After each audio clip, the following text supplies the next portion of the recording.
cutting back to where we were before, what are your thoughts on the future of the experience economy? Now, we've seen some great stuff like that. We talked about travel and tourism sort of being the boom industry of the experience economy. What does the future hold?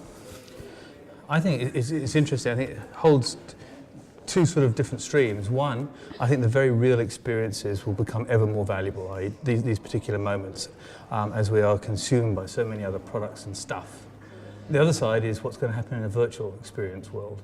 I think that's really interesting. I had some play around with the Oculus Rift and started looking through that. And at first I sort of thought, well, is it just basically 3D goggles? You know, is it that kind of thing? But when I actually tried it, it was amazing how much it can transform what you think you're seeing into some completely artificial world. And that was a pretty incredible experience in and of itself. Well, so what do you reckon the top 3 trends are coming out of the experience economy for next year and the next couple of years? One of the things I think is interactions or something with wildlife. People love that sort of sense of seeing something for the first time. Or it's just nature. You know, it's amazing. Australians, we're surrounded by kangaroos a lot of the time, but we still will stop the car and see them, even though we see it. So I think there's that sort of gained understanding nature, and with it, this sort of whole sense of being aware and being in the moment. And I think that ability to sort of take people themselves out of this whole world which is controlled digitally. And the more that we go and are consumed by that in our working and everyday lives, the more the desire will be to have moments when we completely switch off and we're absolutely in the experience. So I think that's the other side of it. And again, the flip being is, what happens if I was thinking about a trip where I went mountaineering? What if I could imagine that, or not just imagine it, but through some form of virtual reality, actually sort of see what it would be and get as close as I could to actually experiencing beforehand, so that I could really understand if something that I wanted to do or not. And people say, oh, if I do that all with great virtual reality, I want to go and do it. I think the reverse. Right. I think virtual reality, if you're going there, and the one I did was, for instance, swimming with sharks and fish, it didn't stop me from wanting to do that, it only made it more, because I could imagine if it felt this good to be doing it with this Rift glasses on, what would it be like to a moment when you swim under a whale shark and you're in the water and there's fishes and there's reef and you're in this sort of completely different world, and then this huge whale shark. I mean, nothing can really take away from that experience. Yeah. Early days of the internet, I remember we did a piece of work for the Museum of Contemporary Art, and they were really concerned about what the internet would do for the experience of going to the museum. So they really didn't want any of the artworks put up onto the website, because they had this fear that people would actually just look at the artworks online and then not come to the site, which is obviously absolutely ridiculous. You know. I think that the whole sort of area of museums and that side of it has a completely new take on it. Because for the first time, you know when you go to a picture and you stand there in front of this picture, there's a little tiny plaque that said, painted by Degas in French Impressionist, blah, blah, blah. With technology now, I can hear the whole story. I mean, we've seen that the fact that podcasts aren't dimming down that sort of notion of the spoken word isn't being reduced, it's being increased.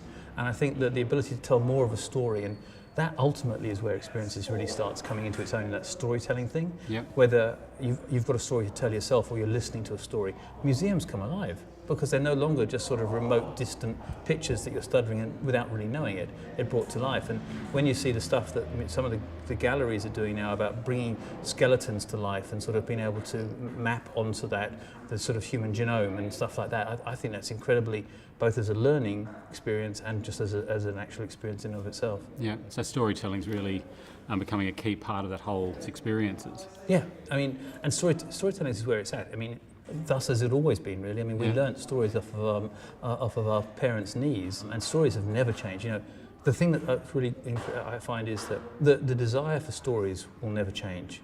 How they come to us, on the devices they come, on the method, will change, but it doesn't matter. That the actual requirement for us to tell stories and hear stories, everything that you do in terms of having your conversation, I think this is the way that a lot of websites, a lot of brands are going, is this notion of content. But really, it's hard. It's telling a story. And I think some have done it really well, where they've made other people the hero and they've not tried to sort of push their own brand, their own story into it, but just built a story around it.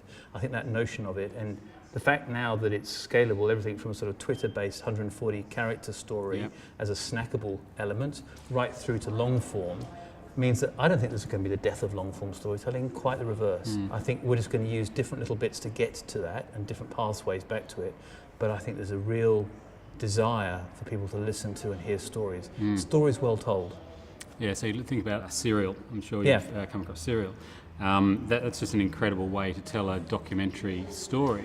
But it's not. There's obviously no visuals. It's a podcast. But how encapsulated, how engrossed do you get in that story? And the storyteller Sarah Koenig actually draws you into it, almost as if you're working through the plot with her at that point in time. It's really powerful. And if somebody, I think, even 3 or 4 years ago had said that somebody will tune into a pod to listen to somebody telling a story in those kind of numbers, you'd gone, really? Mad. Those days have gone, haven't they? Yeah. When we all sat around the radio, well, we didn't, but people sat around the radio or the TV in that sort of way. But that desire to be taken on a journey, that desire to feel yourself immersed in something is always going to be there. And in fact, it's never been more important than it has now. And it's so important to how we learn. And I think this is why the education reform will be so massive when people are able to listen, regardless of school, but listen to the sort of leading professors all around the world. And I think once we get closer in that, we will also help to equalise some of the educational bits that go on. And I think that also gives that thirst for telling those stories. There's things like the Apple Watch, which is pulling your heart rate. So we can come off something like that and get a sense of the data and how you're interacting with that experience. I'm sure that the understanding that data and technology will just change the whole way we actually engage with that. What about social media? How do you think that's changed the way we enjoy and share our experiences?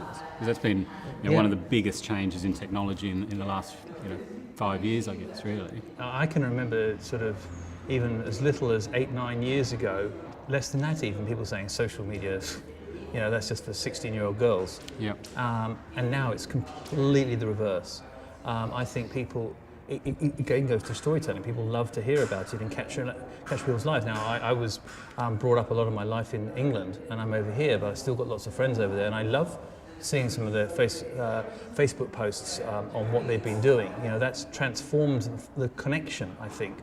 And I think it's this idea of connectivity that people are striving for in community and friends. And I think what it's done is widen our community, and it's allowed us to be able to re-engage and connect with people that we would have thought lost to us, and the distance seems less. So I think there's that there. Then there's LinkedIn that does it in a very business way, in which people connect and hear information through trusted channels, trusted sources. And then obviously there's news and various different other ones. And I think, interestingly, the rise of Periscope is going to be another little way of people capturing their own sort of live documentaries and feeding them out live. Will be there. But I think it's immensely valuable. I think it's a way of bringing trust out there. Ultimately, it's connection. It's also funny that when you look at Facebook, you don't see the posts of, hey, look at my new car, hey, look at my new stereo. It's not product focused, is it? It's, hey, look at this, I'm having a great time on the beach. Hey, have a look at this, I'm having a great holiday. It's almost by nature, social media is about experiences. So it must have just amplified it incredibly. I think social media was made for this kind of thing, because you're right. I mean, how much of a complete wally would you look if you say, here's me with my new camera, my new phone, my new television. Imagine saying in front of television, oh, it's got a big widescreen doohickey, what's it TV. I mean, no. But if you said, look here, I'm just about to go up, I've just walked up this hill, or if I've just been to this show or this concert, or just here I am with my great mates having a beer. I mean, that's the real truth of it. Those are the moments that matter. These are the moments that are important in people's lives, because that's the ones they choose to talk about. And people do it, and it's very interesting how people use social. I mean, in Australia and in a lot of the Western world, we use it as an extension of who we are. In a lot of places in the East, in China, for instance, they don't use it so much as an extension of who they are, but of who they would like to or aspire to be. Right, I can see that. Yeah, so it's a different way of using it, but it's still ultimately that notion of being able to present yourself and be open up to it. Now, there's obviously rampant abuse and all those other things that come with it, but the power for good definitely overrides the power for bad. Technology is an incredible thing. Like in 1972, Atari brought out Pong, the kind of first commercial computer game, I guess. And I guess at no point in that time would they have thought 35 years on that the computer games industry could be quite as big as it's become, bigger than the film industry, in fact. And so, you look at, essentially prototypes like Oculus Rift, Google Cardboard and Google Glass and these types of technologies today, and you just try and imagine what they would be like in 35 years. It's almost mind-boggling. Can you picture that far ahead with technology and experiences to see what is it that? On some things you can. I mean, let's take Google and the autonomous car.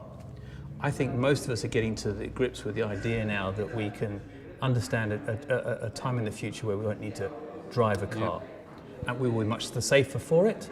And somewhat the poorer for it in terms of the experience, but much the safer in terms of bringing around road deaths, which I think is absolutely the right thing. So you can imagine that. What I can't imagine is not wanting to go and jump out of a plane, swim with the dolphins, go watching for whales, go and take a cookery class or an art class. That doesn't, and I don't think anything will ever stop it, but there will be things that will make it more easier for me to do and find out about it. And Red Balloon's job is, our job is to personally curate those kind of experiences for you, to help you find them. Because before it was like yellow pages, really, and wouldn't know where to look. And even with Google, they'll give you some semblance of it, but they won't curate it and bring it to you that's personal. So our job will be to find those experiences and make it. So I think the ease of finding them and the connection with them and the ability to enjoy them, not just in the moment, will become greater. And I'm reminded again by that quote which said, "A life well lived is a life lived twice, once in the doing and the second in the remembering." And I think that's the way with experiences. Yeah. Well, thank you very much. It's been a pleasure chatting. The experience industry certainly looks like it's booming, and you've got a big job on your hands. So thanks very much for your time, Nick. Thanks, Matt. Yes. All right, great. Cheers.